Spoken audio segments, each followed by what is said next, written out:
मैं डॉक्टर चतुर सिंह, सहायक आचार्य हिंदी, एमएसजी कॉलेज भरतपुर में बीए पार्ट प्रथम के प्रथम प्रश्न पत्र में निर्धारित पाठ्यक्रम प्राचीन और मध्यकालीन काव्य से संबंधित है। उसमें आज कवि जायसी की पद्मावत में से नागमती संदेश खंड पाठ्यक्रम में लिया गया है। उसके आज क्रमशः में छात्रों के लिए व्याख्या प्रस्तुत कर रहा हूँ। फिर रोए कोई नहीं डोला, आधी रात विहंगम बोला, तय फिर दाधे सब पाखी, कई दुख रैनन लाबसे आखी। नागमती कारण कह रोई, का सोवे जो कंत बिछोही। मन चित हतैन बिसरे भोरे, नैन कजल चक रहे न मोरे। कह से जाते हों सिंघल दीपा, ते सेवत कह नैना सीपा। जोगी होय निसरासो काहू, तब हुत कहाँ संदेशन काहू। नित पूछे सब जोगी जंगम, कोई निज बातन कहे बेहंगम। चार्यो चक्कर उजार भय, सकस सदेशा टेक। कहो ब्रह दुख आपन, बैठ सुनई दंड एक। इस यहाँ जायसी ने जो पद्मावत की रचना की है उसमें 7 चौपाइयों के बीच दोहे की एक अर्धाली रखी है, यानी 7 चौपाइयाँ, फिर एक दोहा, फिर 7 चौपाइयाँ, फिर एक दोहा। उसी एक पूरा एक प्रसंग एक तरह से वो 7 चौपाई और एक दोहे अर्थात 8 छंदों में पूरा करते हैं। तो दोहा चौपाई की यह शैली कुछ फेरफार के साथ आगे चल के तुलसीदास जी ने भी अपनाई।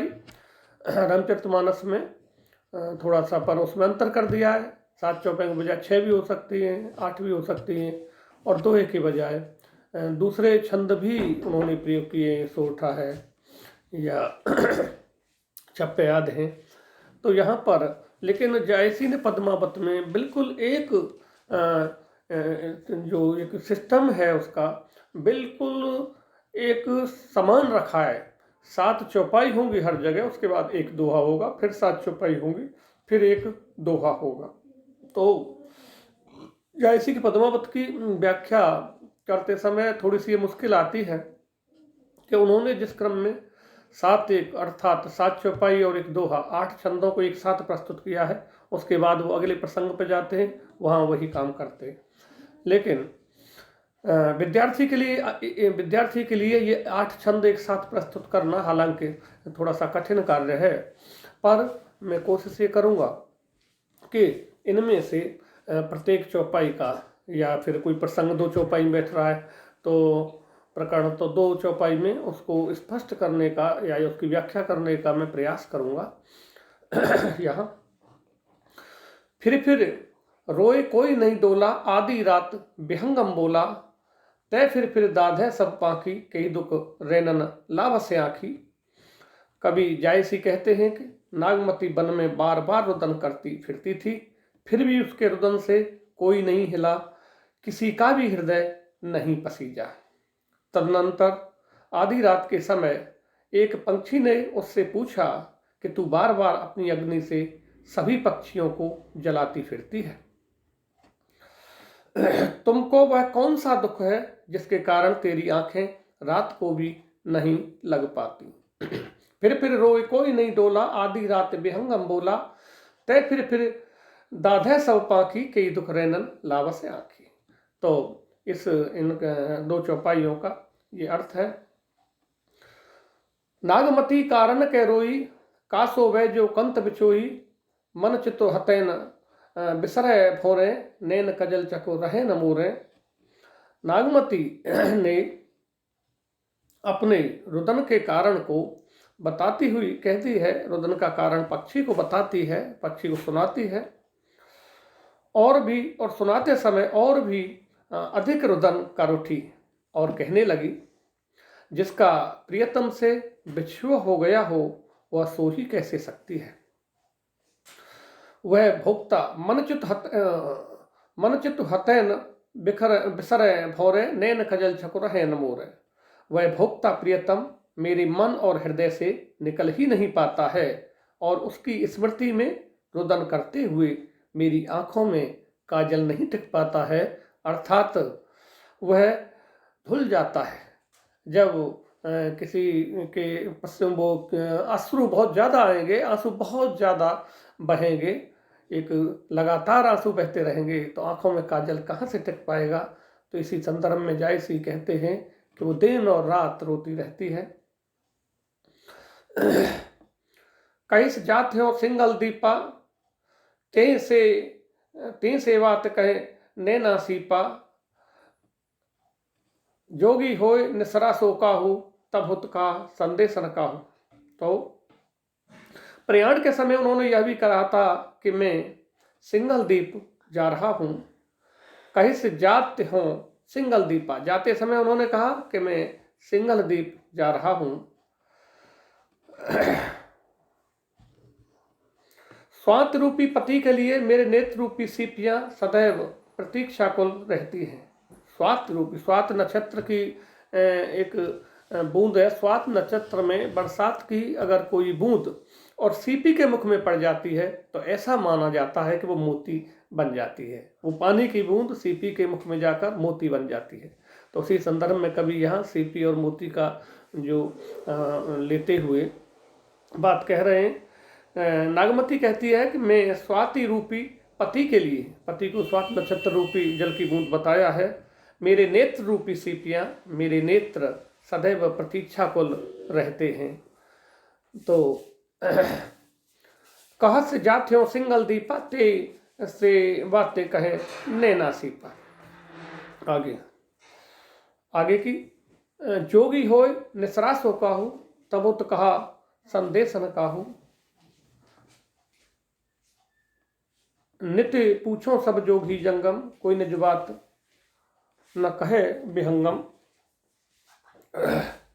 मेरे पति जोगी होकर घर से निकल गए हैं और जब से वे गृह त्याग करके गए हैं, किसी ने भी मुझसे उनका संदेश नहीं सुनाया। मैं नित्य प्रति योगियों और चेत्र प्राणियों को नित्य पूछे सब जोगी जंगम, मैं नित्य प्रत्यय योगियों और चेत्र प्राणियों से अपने पति के विषय में पूछताछ करती रहती हूँ। नित्य पूछो सब जोगी जंगम, कोई ने जो बात कहे विहंगम, किंतु अभी तक किसी ने भी मुझे उनके विषय में कोई सूचना नहीं दी है। चारु चक्र उजार भय भई, सकत से सदेश आटे, कहाँ बह दुख आपन बैठ सुनई डक ए। हे पक्षी, मेरे लिए तो चारों ही दिशाएं उजाड़ हो गई हैं। क्या तुम मेरे संदेश को मेरे प्रियतम तक पहुंचाने का उत्तरदायित्व अपने ऊपर ले सकते हो? मैं तुम्हें अपनी विरहावस्था के दुख को सुनाई देती हूँ। तुम एक घड़ी बैठकर मेरे दुख दर्दों को सुन लो। इस तरह की वह बात करती है। तो यहाँ पर जो नागमती की जो विरह व्यथा है, नागमती ने अपनी विरह व्यथा उस विहंगम को, पक्षी को सुनाई है और उसका बहुत ही गहरी पीड़ा है, बहुत ही गहरा दर्द है। उसको वह यहाँ कवि जायसी नागमती और उस विहंगम या पक्षी के वार्तालाप के माध्यम से यहाँ पर प्रस्तुत कर रहे हैं। इसमें इन छंदों में दो चार कठिन शब्दार्थ भी थे जिनको थोड़ा सा ऐसा लग सकता है। भाषा अवधि है इसकी, तो अवधि भाषा का ये छंद है। यहाँ डोला दिल के संदर्भ में, हृदय के संदर्भ में पसीजने के लिए आता है कि किसी का हृदय नहीं डोला, किसी का हृदय नहीं पसीजा। विहंगम पक्षी के लिए दादें जलाती है, पाखी पक्षी होते से बिसरे बिसरना भूलने के संदर्भ में खूब चलने वाला शब्द है। सेवाती, स्वाति नक्षत्र की उस बूंद के लिए सेवाती, स्वाति। निसरा निकला, नाहूपति के लिए आता है। ये थोड़ा सा कम चलन में है और अवध क्षेत्र में इसका बहुत प्रयोग होता है। नाहूपति के संदर्भ में जंगम चेतन प्राणियों के लिए चारों चक्र चारों दिशाओं के संदर्भ में यहाँ पर प्रस्तुत हुआ है। तो ये जो जायसी का जो नागमती के संदर्भ में जो ग्रह का वर्णन है वो बहुत ही श्रेष्ठ अतिश्रेष्ठ माना जाता है। और उन्होंने इस संदेश खंड में भी हालांकि नागमती के विरह वर्णन को उन्होंने नागमती वियोग खंड के माध्यम से अलग से प्रस्तुत किया है। संदेश खंड में उनको संदेश पहुंचाना है, पर संदेश पहुंचाने के क्रम में जो संदेश में जो वास्तविक स्थिति है नागमती की वो रखनी थी, तो उसके संदर्भ में यहाँ भी विरह और दुख के संबंध में जो बातें हैं वो आई हैं। हालांकि अलग से नागमती वियोग खंड जो है अलग से नागमती के विरह वर्णन के लिए है, उसमें 12 मासा प्रस्तुत हुआ है। 12 मासे के माध्यम से नागमती की विरह की क्या दशा हो सकती है उस पर आचार्य रामचंद्र शुक्ल ने टिप्पणी भी की है नागमती वियोग खंड के संदर्भ में नागमती के विरह वर्णन पर। ये तो संदेश खंड है, इसमें तो इतना नहीं आया, वहाँ पर ज़्यादा आया है कि नागमती का विरह वर्णन जायसी के संदर्भ में कहा है। नागमती का विरह वर्णन हिंदी साहित्य की अद्वितीय वस्तु है बहुत ही। तो यहाँ वो एक कह सकते हैं ये दुख या विरह वर्णन एक उस भूमिका के लिए जिसमें संदेश कहा जाना है। और यह है आगे मैं अगले छंद में बात करूँगा, अगले छंदों में बात करूँगा संदेश खंड की जो शेष बातें हैं। और उसके लिए आज के लिए इस वीडियो में इतना ही। धन्यवाद।